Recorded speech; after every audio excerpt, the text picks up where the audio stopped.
Di pertemuan sebelumnya kita sudah lanjutkan pembahasan bahwa sebuah kesuksesan sebuah bisnis adalah membangun tim.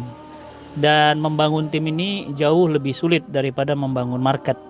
Kalau kita punya produk, kalau kita punya bisnis apapun, insya Allah selagi itu bisnis yang dibutuhkan publik, kita nggak usah takut pembelinya, ya. Karena bisnis apapun yang kita keluarkan di pasar itu ada yang membutuhkannya, itu ada yang menyerapnya, itu ada yang mencarinya. Tapi yang kita khawatirkan adalah bagaimana membangun tim. Tim distribusinya seperti apa, tim marketingnya, tim IT-nya, tim HR-nya, dan tim yang lainnya. Nah, bagi bisnis yang semakin besar tentu membangun timnya semakin rumit. Saya merasakan membangun tim dulu cuma 3 sampai 10 orang, sekarang punya tim untuk satu divisi itu ada 100 tim rata-rata. Ya, satu tim itu katakan gajinya 3 juta, berarti pengeluarannya juga sudah 300 juta untuk gaji tim saja. Nah, tentu mengelola 200 orang dengan mengelola 20 orang pastilah rumitnya lebih. Nah, inilah berarti kita harus punya yang namanya membangun sistem atau membangun sistem tentang dream team. Bagaimana tim ini bisa dibangun? Yang pertama yang harus dimiliki oleh para pemilik bisnis adalah visi, ya. Karena tim itu dia akan mengikuti leadernya, ya. Mau dibangun kemana? Mau diarahkan kemana ini perusahaan ini? Apakah perusahaan ini hanya sekedar orang makan uang gajian, atau perusahaan ini membawa kepada satu arah yang kita sebut dengan visi besar, ya, atau impian besar kita, ya. Sehingga kalau orang dibawa kepada visi besar, impian besar, semua orang tergambar ini mau dibawa kemana, sehingga setiap orang bisa terlibat, setiap orang ikut bersemangat. Jadi yang pertama, bangun visi, bangun dream, bangun impian. Ketika saya bangun impian, tim saya itu kemudian mereka jadinya semangat, motivasinya besar, dan mereka jadi tahu ini perusahaan mau kemana sih.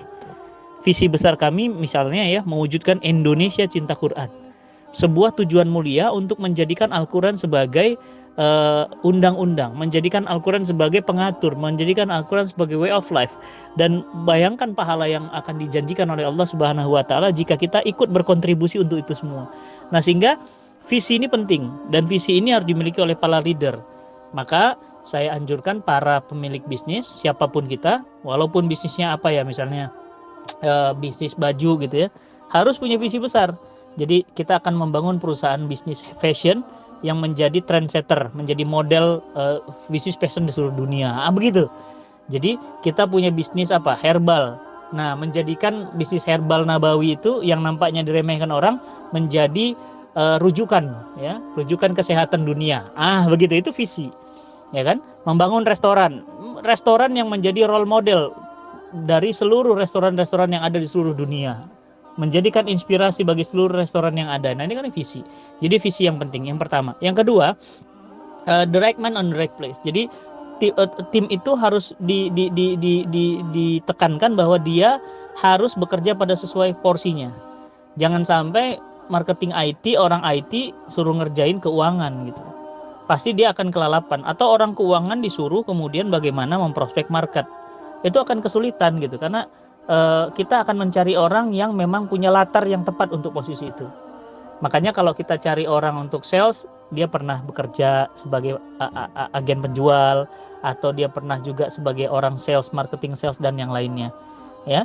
Nah, ketika kita the right man on the right place, orang yang tepat sesuai dengan posisi yang tepat, maka berarti kita sudah melakukan langkah yang kedua selain visi. Yang ketiga yang harus kita lakukan adalah controlling. Jadi perencanaan kerjanya apa, tim itu kalau nggak dikontrol dengan rapat mingguan, rapat 2 mingguan, itu tim akan berantakan kerjanya. Bahkan bisa dipastikan tidak bekerja, gitu.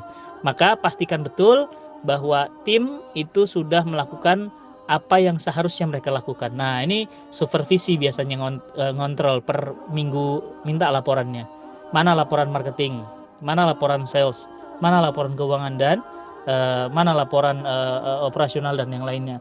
Nah, selain visi, kemudian orang yang tepat pada posisi yang tepat, kemudian adalah yang paling penting untuk membangun dream team itu tadi adalah yang ketiga adalah pengawasan. Yang keempat adalah pemberdayaan. Nah, saya berharap tim itu juga dikasih training, tim itu juga diikutkan kajian, tim itu juga dibangun kekuatan kesabarannya, sehingga mereka bukan hanya didorong untuk bertempur, tapi mereka juga dipersenjatai. Paling tidak ada 5 tips tadi dari saya untuk membangun dream team.